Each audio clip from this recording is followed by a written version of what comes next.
Thank you.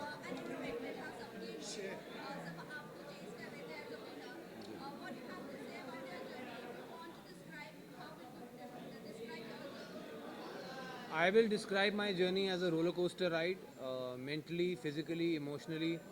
I've done a few reality shows before this, but nothing like this. It's a very intense experience. I think it draws, it takes a heavy toll on you. Uh, Again, mentally, physically, emotionally, and it's not an easy task. It's not for the light-hearted. It's not for the क्या होता है face? What-hearted? Light, faint-hearted. It's not for the faint-hearted. I have survived, and I think I have come out stronger.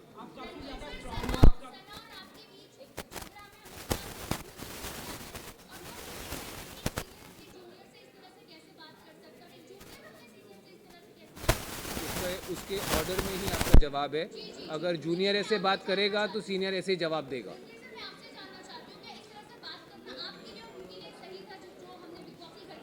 उनके लिए बिल्कुल सही नहीं था, मेरे लिए बिल्कुल सही था। Next question. You are done, you done 3 question. चलो नेक्स्ट। एनीवन? कोई क्वेश्चन है कि उठूं? हाँ।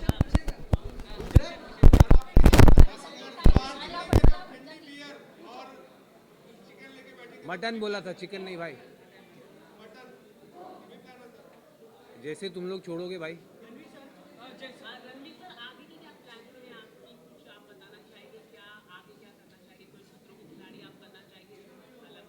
दोस्त, आपकी उम्र शायद बहुत कम है। मैं ऑलरेडी 11 साल पहले खतरों के खिलाड़ी कर चुका हूँ। रोहित सर का पहला सीज़न था। मेरा कोई कोर एम्बिशन नहीं है रियलिटी टीवी। ये मैं सिर्फ बीच में जब टाइम होता है, काम नहीं होता, तो मैं रियलिटी टीवी शो कर लेता हूँ एक्सपीरियंस के लिए। अब ये ख़त्म हुआ है। 42 डेज़ के बाद मैं बाहर आया हूँ और मेरा अपना करियर है एक्टिंग में, फिल्म्स में, सीरीज़ में, जिसके पास मैं वापस जाऊँगा और अपनी फैमिली के पास, अपने दोस्तों के पास वापस जाऊँगा। क्या सर? सना ट्रॉफ़ी जीतने के बारे में मैं यही कहूँगा कि बिग बॉस का और जो जनता ने जो वोटिंग हुई है उसको मैं सर आंखों पर मानता हूँ। हालांकि मेरे हिसाब से उनसे कहीं ज़्यादा डिज़र्विंग लोग थे जीतने के लिए। सर बिग बॉस एक रियलिटी गेम है, पर कहीं ना कहीं लोग कह रहे हैं इस बार बिग बॉस ने एक रियलिटी गेम खुद से खेल दिया, क्योंकि जैसे जिस तरह से लवकेश, अरमान मलिक जैसे लोगों घर वालों के वजह से बाहर गए ना कि वोटों के दौरान, काफी लोगों का कहना है ये अनफेयर है। इस पे आपका क्या? बिल्कुल अनफेयर नहीं है। आई थिंक जो सिर्फ अगर सोशल मीडिया फॉलोइंग के बेसिस पे लोग अगर शो में रहेंगे, फिर तो इससे अच्छा है कि जिसकी सबसे ज़्यादा सोशल मीडिया फॉलोइंग है उसको सीधा ट्रॉफी दे दो। जी, मैं था, अरमान था, और भी लोग थे।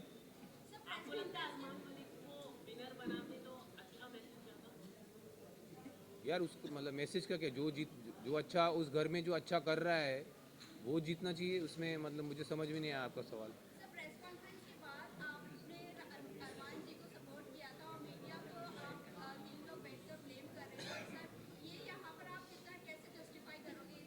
मैं समझता हूँ जो सवाल कुछ मीडिया वालों ने अरमान जी से पूछे थे वह कम्प्लीटली आउट ऑफ ऑर्डर।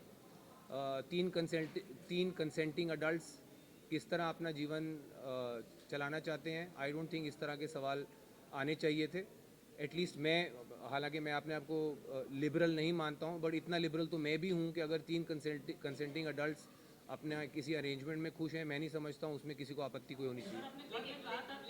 यार आप दोनों ही सवाल पूछ रहे हो, बीच वालों के कोई सवाल हैं कि नहीं?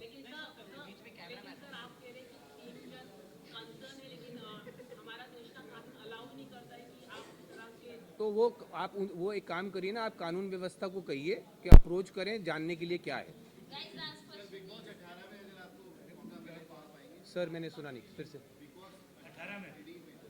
बिग बॉस मैंने एक बार कर लिया, मेरे लिए बहुत।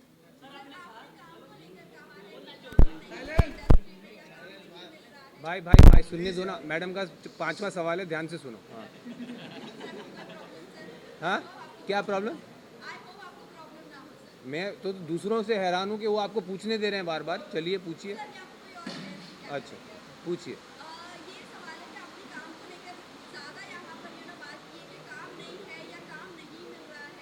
काम नहीं मिल रहा नहीं, मैंने कहा मेरे पास उस वक्त कोई काम नहीं था और जो प्रोजेक्ट्स मैंने ऑलरेडी शूट किए हुए थे वो रिलीज़ नहीं हो रहे थे, तो मेरे पास एक गैप था मेरे कैलेंडर में जहाँ पे कुछ नहीं था मेरे पास, और मेरा बेटा आउट ऑफ द कंट्री छुट्टियों पे जा रहा था, तो जो आउट ऑफ टच रहना पड़ता है फैमिली के साथ, इस वक्त मैं वो कर सकता था, तो इसीलिए मैंने ये पकड़ा।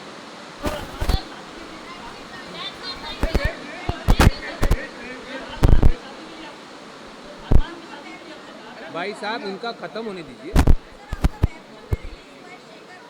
अभी रिलीज़ नहीं हुआ है, मुझे अभी पता लगा है कि वो रिलीज़ अभी पता लगा है यहाँ आने से पहले।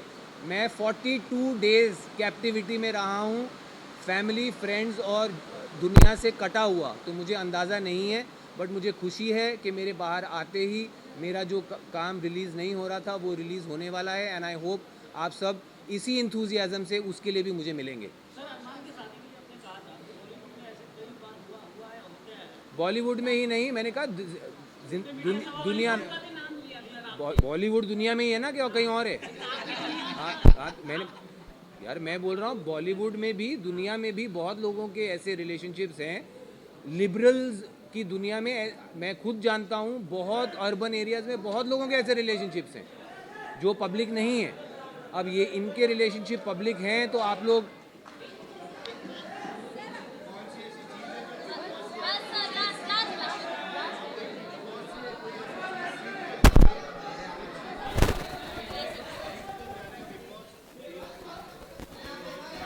आई थिंक सबसे इम्पॉर्टेंट चीज़ जो मैं सीख के जा रहा हूँ बिग बॉस हाउस से वो है पेशेंस।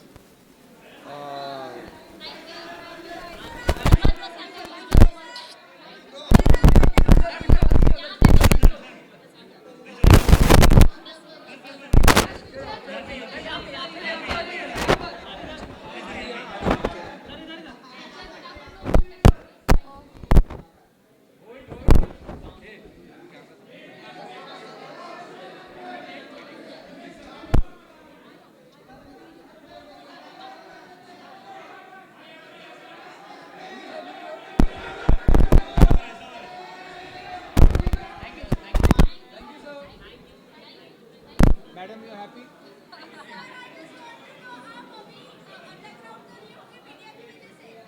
अंडरग्राउंड हॉबी तो होके आया हूँ, अब इससे ज़्यादा अंडरग्राउंड की मेरी कबर खोद दो तुम लोग। सब ब्रो नाराज नहीं हूँ मैं, खड़ी हूँ। हेलो क्या खड़े रह सकता हूँ या बैठूँ? हाँ ओके बताइए।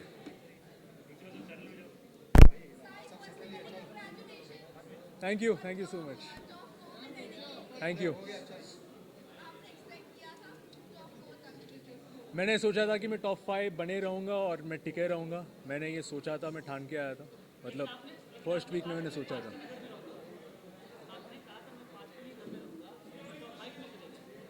आपने आपकी जो अजम्पशन है, आपके जो क्वेश्चन है वो पूरा गलत है। मैंने कभी ऐसा कहा नहीं था कि मैं 5 दिन में घर में जाऊँगा, मैंने कभी ऐसा कहा ही नहीं था।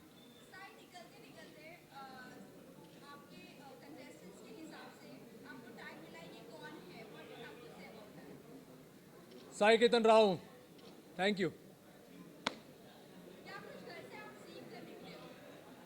काफ़ी कुछ सीख कर निकला हूँ, डिसीजंस कैसे लेते लाइफ में, कब बोलना चाहिए कब नहीं बोलना चाहिए, ये भी मैंने सीख कर गया हूँ। तो लाइफ चेंजिंग पॉइंट्स में सीख कर गया हूँ यहाँ से, बहुत अच्छा लगा, थैंक यू।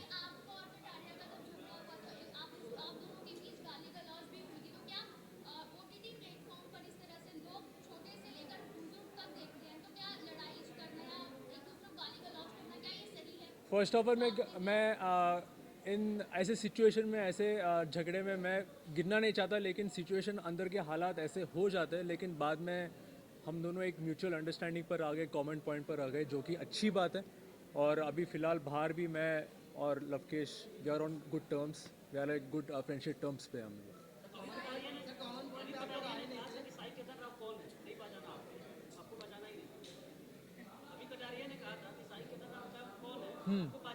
तो शायद वो भूल गया होगा, कोई बात नहीं, मैं उसको याद दिला दूंगा।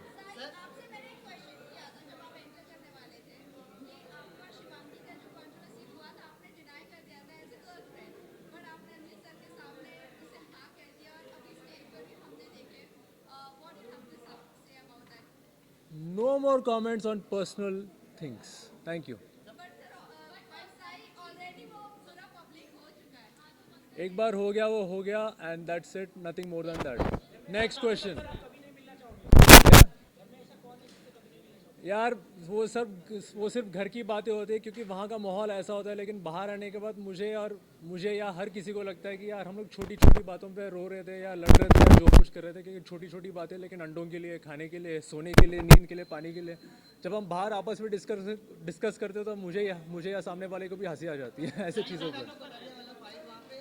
आपने सामने से उनको माँ की गाली दी थी, उसके बाद आपने जब उन्होंने वापस आपको गाली दी तो आपको सह नहीं पाया, आपने तोड़फोड़ मचा दिया बहुत सारी।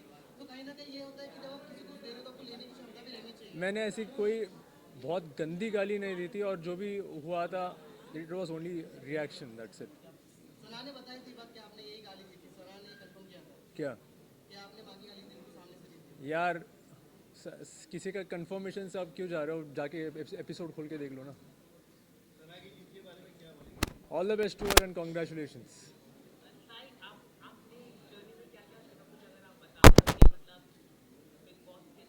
मैं एक सीख बताता हूँ आप सबको कि कभी अपने फ़ायदे के लिए दोस्ती का रिश्ता मत तोड़ना। Thank you.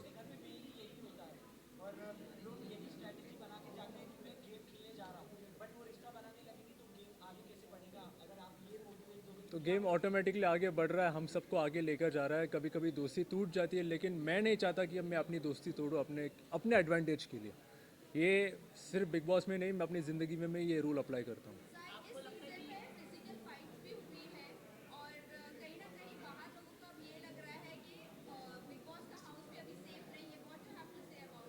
Of course big boss house is very safe. कभी ऐसा सोचना नहीं चाहिए कि बिल्कुल सेफ नहीं है। Everything is controlled. Thank you. मैंने ऑलरेडी बोल दिया, कॉन्ग्रेचुलेशंस। सना सुल्तान या सना सुल्तान, वेरी वंडरफुल फ्रेंड, बहुत अच्छी शायरियाँ बोलती है, लेकिन मैं उससे कभी आला सुनना नहीं चाहूँगा।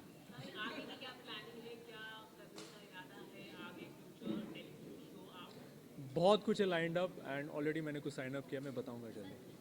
Thank you.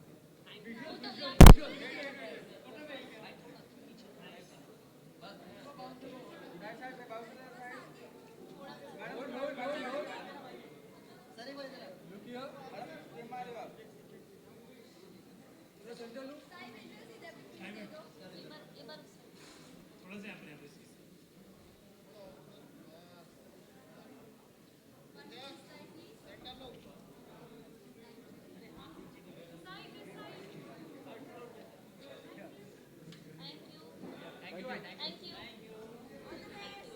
Thank you.